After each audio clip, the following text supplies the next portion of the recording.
नमस्कार. करोना या विषाणूच्या संसर्गामुळे निर्माण झालेल्या साथीला आपण सगळेजण एक समाज म्हणून, एक नागरिक म्हणून तोंड देतो.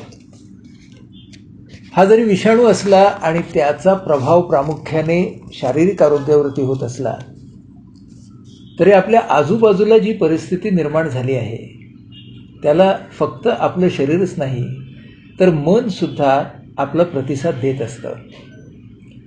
आणि या मानसिक प्रतिसादाचं नियमन आणि नियोजन कसं करावं हा एक खूप महत्त्वाचा प्रश्न आपल्या सगळ्यांच्या समोर आहे. आपल्याला सगळेजण सांगतायत की वारंवार हात धुत राहा, कारण ते स्वच्छतेच्या आणि सुरक्षिततेच्या दृष्टीनं खूप महत्त्वाचं आहे. पण त्या हाताच्या मागे एक मन आहे आणि त्या मनामध्ये भावना आणि विचार आहेत. त्यांचं नेमकं काय करायचं हे समजून घेण्याचा आपण प्रयत्न करणार आहोत. त्याला आपण म्हणूया की हे आहे इमोशनल हायजीन, भावनिक व्यवस्थापन. सुरुवात अगदी साध्या गोष्टीपासून करूया. सतत आपल्याला सगळ्यांना सांगितलं जात आहे, सावध राहा, घाबरू नका. हे शब्द आपण ऐकतोय, पण सावध राहणं म्हणजे नेमकं काय आणि घाबरणं म्हणजे नेमकं काय, या दोन भावनांमधला फरक मी कसा शोधायचा हे आपल्याला कोणीच सांगत नाहीये. सुरुवात तिथूनच करूया. सावधपणा यामागची भावना आहे कन्सर्न अँड कॉशन, काळजीपूर्वक राहणे आणि काळजी घेणे. आणि अँझायटी आणि फिअर ही जी भावना आहे तिला आपण म्हणतो काळजी करणे. या दोन भावनांमध्ये काय फरक आहे? या दोन्ही भावना तुमच्या आणि माझ्या मनात सतत येत आहेत. फक्त त्या आपल्याला ना ओळखता आल्या पाहिजे आणि कुठली आपल्याला त्रासदायक आहे आणि कुठली मदत करणारी आहे हे लक्षात घेतलं पाहिजे. बघा, ज्या वेळेला आपण असा विचार करतो की प्राप्त परिस्थितीमध्ये माझ्या नियंत्रणाखाली असलेल्या गोष्टी कोणत्या आणि माझ्या नियंत्रणाबाहेरच्या गोष्टी कोणत्या, हा जर विचार माझ्या डोक्यात आला आणि पुढे ज्या गोष्टी माझ्या नियंत्रणाखाली आहेत त्या गोष्टींवरती मी सतत काम करत राहणार आहे, हे जर दोन विचार माझ्या मनात असतील तर त्यातून येणारी जी भावना आहे तिला म्हणायचं सावधगिरीची भावना. आता मी काय करू, मी केल्याने काय फरक होणार आहे, हे असंच होत राहिलं तर माझं काय होणार, असे सगळे प्रश्नचिन्हांकित विचार जेव्हा येऊ लागतात तेव्हा त्याला म्हणायचं भीती. जो विचार आपल्याला आपल्या नियंत्रणाखाली असलेल्या घटकांकडे आणतो, म्हणजे मी काय करू शकतो, मी माझं स्वतःचं संसर्गापासून जास्तीत जास्त रक्षण करू शकतो, मी काय करू शकतो, माझा दिनक्रम, जी बंधनं माझ्यावरती आलेली आहेत त्या बंधनांच्या मध्ये राहून सुद्धा भावनिक दृष्टीनं जास्तीत जास्त सकस आणि उत्पादक कसा करू शकेन याचा विचार मी करू शकतो. हे सगळे जे आहेत ते घटक माझ्या नियंत्रणाखालचे आहेत. त्यांच्यावरती मी विचार करत असलो की माझी भावना सावधगिरीची असणार.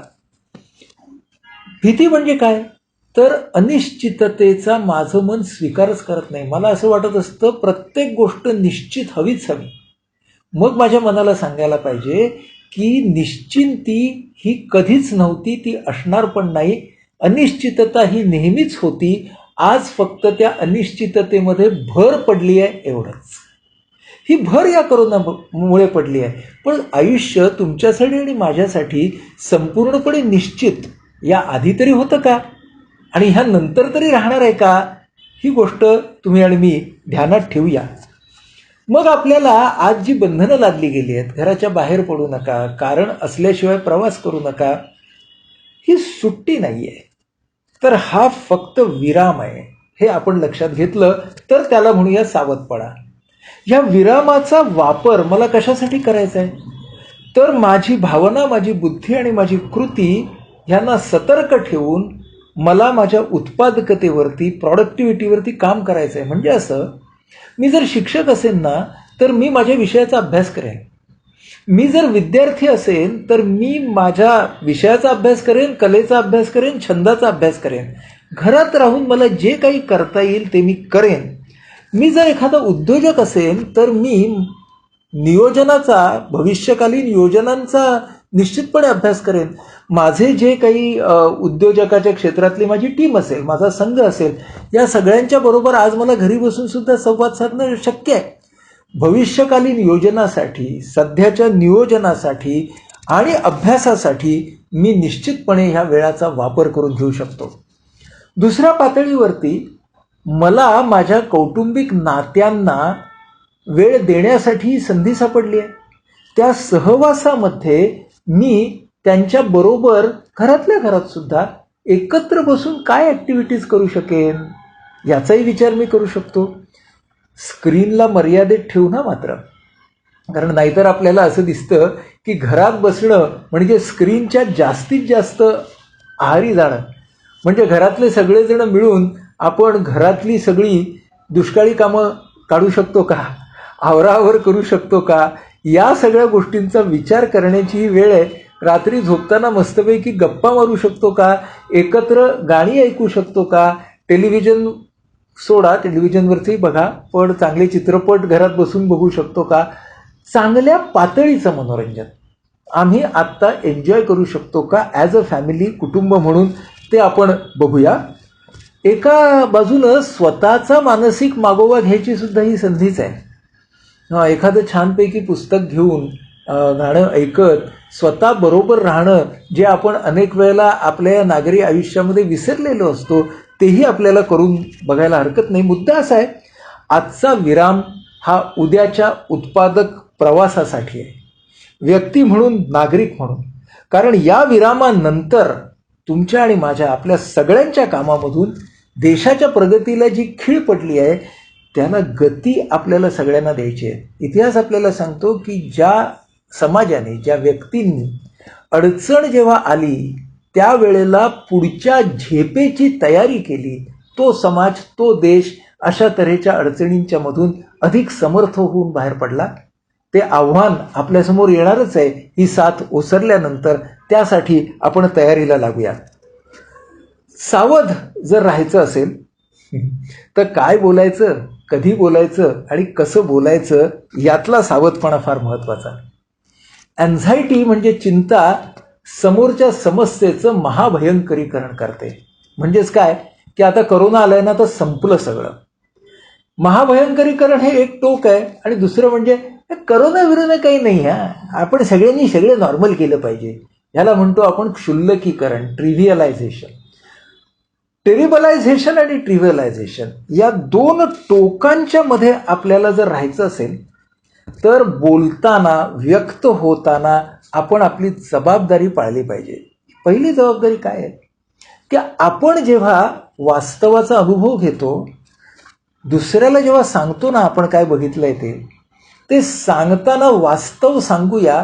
त्या वास्तवाची आपण तयार केलेली कहाणी नको सांगूया.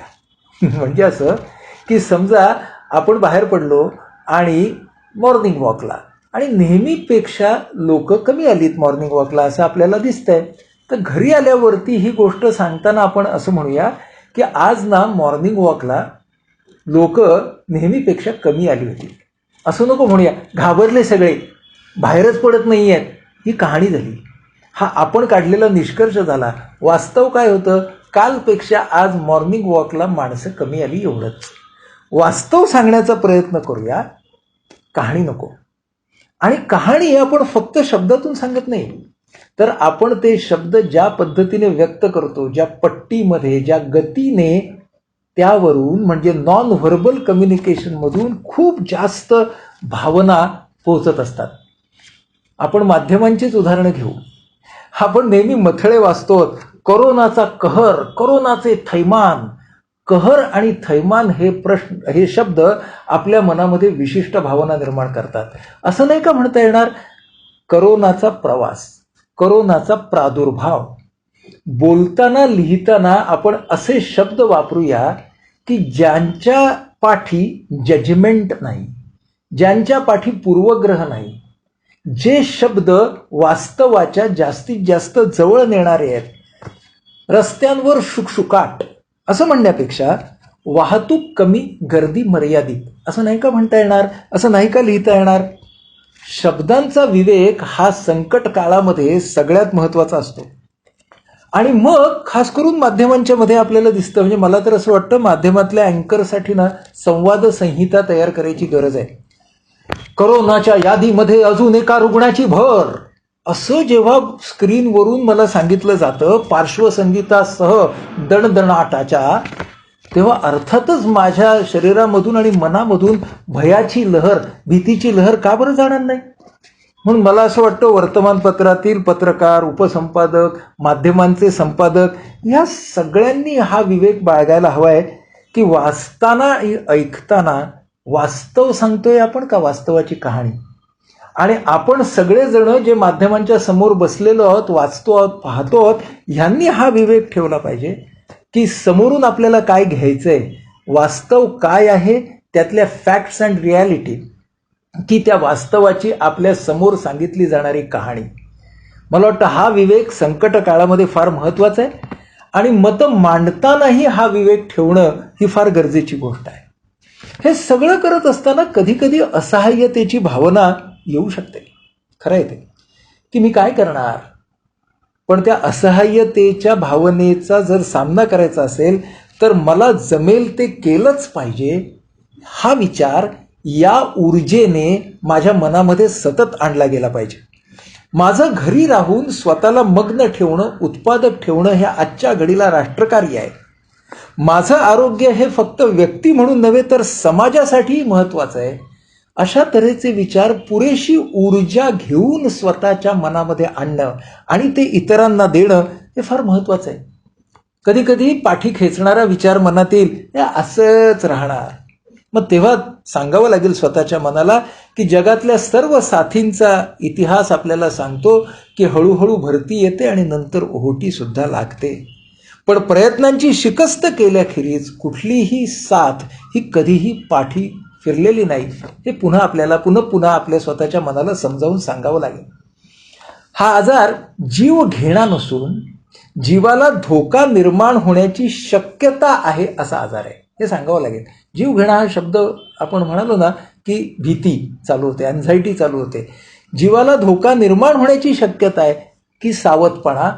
मग ही शक्यता कमी करण्यासाठी मी काय करू शकतो, हा पुढचा विचार येतो. आपल्या प्रयत्नांवरचा विश्वास हा कृतीमधून आणि जबाबदार संवाद शैलीमधून दिसायला हवा. आणि आपल्या आजूबाजूचे खूप सारे असे लोक आहेत की जे ना चिंतेच्या सीमारेषेवरती आहेत, चिंतेच्या उंबरठ्यावरती आहेत.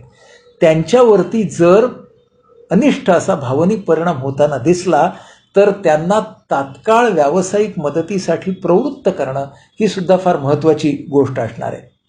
आपल्याला सतत मित्र हे लक्षात ठेवावं लागेल की करोनाची साथ म्हणजे माझं संपूर्ण जीवन नव्हे, तर करोनाची साथ हे माझ्या आजच्या जीवनातलं एक महत्त्वाचं आव्हान आहे.